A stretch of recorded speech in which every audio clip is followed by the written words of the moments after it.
Good afternoon guys and welcome again to our mini vlog. Ayan guys, so may dumating na po tayong bagong Honda Navi. And first of all guys, for height reference lang sa mga nagtatanong dyan kung abot nyo yung Navi natin. Again, ang height po natin ay 5'3". Ayan, so far naman, abot ko naman siya. So kung mas matangkad pa kayo sa akin, abot nyo to. Ayan, half ng tingka yan. Yan, half ng foot natin yung kaya naman. Tapos again guys, yung Navi natin is carb type pa po to. So, hindi pa siya FI. And super classic nung datingan niya. Ayan. So, unlike dun guys, no, itong natin, Navi natin, scooter type.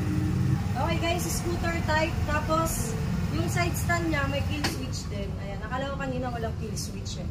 So, may kill switch din yung niya, yung side stand niya. And then, unlike dun sa nirelease sa ibang bansa na tatlo yung preno, ito guys, dalawa lang yung preno. Likod, harap. Sa ibang bansa kasi meron pa sa foot brake. Dito wala. Wala tayong foot brake dito. Ayan. Dalawa lang talaga siya. Tapos, with mini compartment dito sa baba. Ayan. Gasoline niya guys, medyo maliit lang yung tangke nito ha. Nasa 3.5 lang siya. 3.5 liters, tas kaya tumakbo na mga nasa 46 to 49 kilometers per liter kung hindi ako nagkakamali.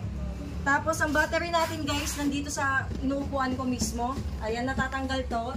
Meron siyang bukasan dito sa ilalim.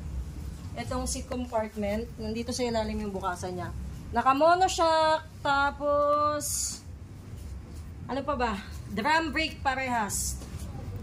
Parehas drum brake. Kaya bang palaki ang gulong nito? Harap? 14 ma'am, kung i-convert. Hanggang 14 lang. Okay. So, yung like mga classic bike lang talaga siya, naka-analog pa siya. Yung talagang super lang talaga. Swak sa budget nyo guys. Ayan, analog pa.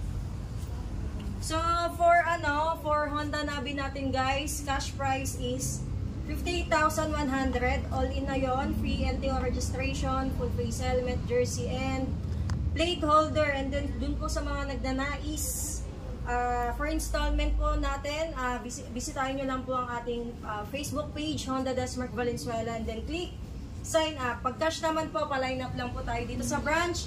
Again guys, no to agents and no to resellers po tayo ha, wala po kaming ganun dito. So yun guys, ang ganda.